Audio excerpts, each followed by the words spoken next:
আসসালামু আলাইকুম। আমার এক ভাই আমাকে প্রশ্ন করছিল, ২০টা ছাগল পালন না করে খামারে ১ থেকে ২টা গরু পালন করা অনেক লাভ এবং পরিশ্রম অনেক কম হয়। তো আমি সেক্ষেত্রে ভাইকে বলি যে আমার ছাগলের খামার করলেও আমার পরিশ্রম করা লাগবে, না করলেও পরিশ্রম করা লাগে।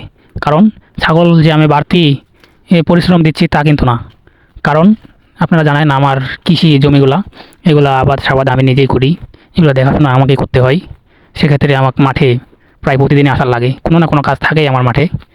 মনে করেন বীজ দেওয়া, সার দেওয়া, তারপর পানি সেচ দেওয়া। সাথে আপনারা জানেন আমার একটা গরুর খামার রয়েছে, গরুর খামারের জন্য প্রতিদিন ঘাস কাটা লাগে। সেক্ষেত্রে আমি প্রতিদিনই মাঠে আসি। তো তার পাশাপাশি আমি ছাগল এই কারণে পালন করি, কারণ ছাগলটা আমার অপশনাল, মানে বাড়তি পেশা হিসেবে বলা যায়। ছাগলটা চারিদিকে আসি আমি ছাগলগুলোর সাথে নিয়ে আসি। ওরা সারাদিন ঘাস খায়। আর ছাগলকে যে সারাদিন ঘাস খাওয়াই তাও কিন্তু না। দেখা গেল যে আমার জমিতে যদি ২ ঘন্টা থেকে ২.৫ ঘন্টা খাওয়াই, ছাগলের পেট কিন্তু এমনিতেই ভরে যায়। ওরা আর থাকতেই চায় না। পেট ভরে গেলে বাসার দিকে অলরেডি নিজেরাই রওনা নেয়।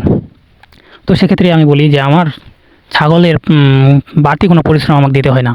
শুধু পরিশ্রম এটুকু দিতে হয় যে দানাদার খাবার, পানি এগুলাই। আর সাথে আমি মাঠে আসি, এগুলা তো আমার প্রতিদিনও আসার লাগে। কারণ আপনারা জানেন যে আমি আবাদ করি। যেহেতু আমি কৃষকের সন্তান, সেহেতু আমার মাঠে আসার লাগে। তো এই জন্য আমি বলব ছাগল পালন আর গরু পালন তফাৎ হলেও আমার ক্ষেত্রে কিন্তু ছাগল পালন অপশনাল হিসাবেই থাকবে। তো সবাই আমার জন্য দোয়া করবেন। আসসালামু আলাইকুম।